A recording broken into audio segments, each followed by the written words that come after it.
خب رسیدیم به آخرین قطعه فارسی کتاب یا قطعه گل گلدون من که تمامی نکاتی که مربوط به جلسات اول تا این جلسه هست رو در خودش داره و شما باید تمام اون نکات رو به خوبی یاد گرفته باشید که بتونید قطعه گل گلدون من رو اجرا کنید. اصلا قطعه سختی نیست، فوق‌العاده ریتم ساده و روونی داره، ملودی کاملا شناخته شده و شنیده شده ای هستش، نوت‌ها کاملا تکراری هستن، چیزی جدیدی درش وجود نداره، فقط یک نقطه توی آخرش وجود داره که به محضی که به اون خط برسیم من براتون تحلیلش میکنم. تمرین 112 کتاب هست. شروع میکنیم به اجرای قطعه. با می شروع میشه، می آزاد سیم اول، باش سولفژ میکنم که شما دقیقا متوجه بشین چه نوتی رو دارم میزنم. می دو لا سول یز لا سی ره دو سی دو. حالا سول سیم سوم دیزه، من دیگه سول میگمش به اختصار. می دو لا سول لا سی ره دو سی دو. می دو لا سول لا سی ره دو سی لا. تکرار میشه، من دیگه تکرار رو نمیزنم، این بخش کامل تکرار میشه. می فا سال فا می فا ره می فا می ره می دو ره می ره دو سی دو ره می. سکوت اول میزم رو کامل باشون آشنایی دارید.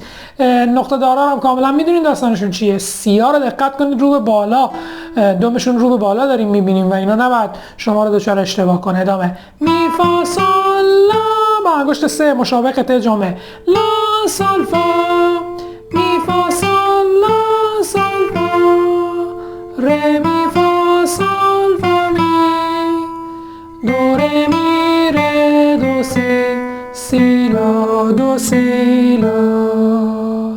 می دو لا فا می ره سی سول می ره دو سی لا سول سول فا سول لا فا دیز سول دیز سول دیز فا سول دیز لا. بهتر که دستتون روی سول دیز باقی بمونه، اصلا بلندش نکنید. حالا توی اینجا ما میایم توی باکس وسط گیتار. می رو توی فرت پنجم سیم دوم میزنیم، فا رو فرت ششم میزنیم با انگشت دو، همون سیم یعنی سیم دوم. فرت سومش فرت انگشت سوم ما میشه در واقع نوت فا دیز و بعد هم انگشت 4 رو داریم که میشه نوت سول. پس می فا دیز سول. حالا توی این قطعه می استفاده میشه، فای بکار یا همون فا استفاده میشه و سول. توی سیم اول هم که فرت پنجم لا هستش، فرت هفتم سی و فرت هشتم هم دو. این ستا رو هم استفاده میکنیم. هر وقت توی جلسات مربوط به جان مریم این رو گفتیم، هر وقت بالای یک نوتی عدد اومد اون شماره انگشتای دست چپه. اما اگر عدد رو گذاشت داخل دایره، یعنی یه عدد نوشت 2 یا نوشت 3 یا 4 یا 5 دورش دایره کشید، یعنی اون شماره سیمی، یعنی اون نوت مورد نظر رو باید رو سیم اشاره شده بزنید. خب حالا از می شروع میشه. می لا سی دو لا لا لا سی لا سول سی سول لا سی سول فا لا. حالا برمیگردیم تو باکس اول. ره می فا ره می سول فا می. دوباره تکرار.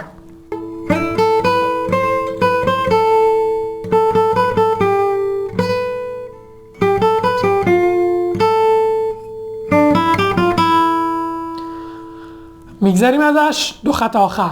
فا می ره می فا می ره دو ره می ره دو سی دو ره می فا می ره می فا می ره دو ره می ره دو سی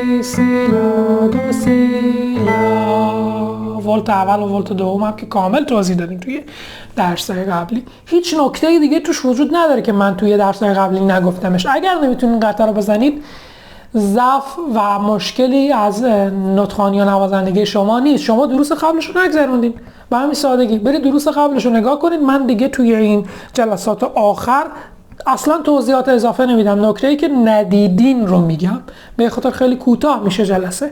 و ملودیایی رو که قبلا زدین و نوتایی که قبلا زدید، درسایی که قبلا داشتیم توی جلسات قبلی توش گفته شده.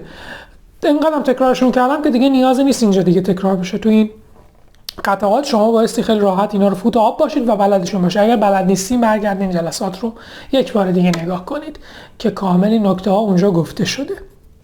قطعه رو بزنید، راحت، ریتمش ساده است، بزنیدش و تا زمانی که نتونستین خوب بزنینش سراغ درس بعدی نرین. تا جلسه دیگه، خدا نگهدار.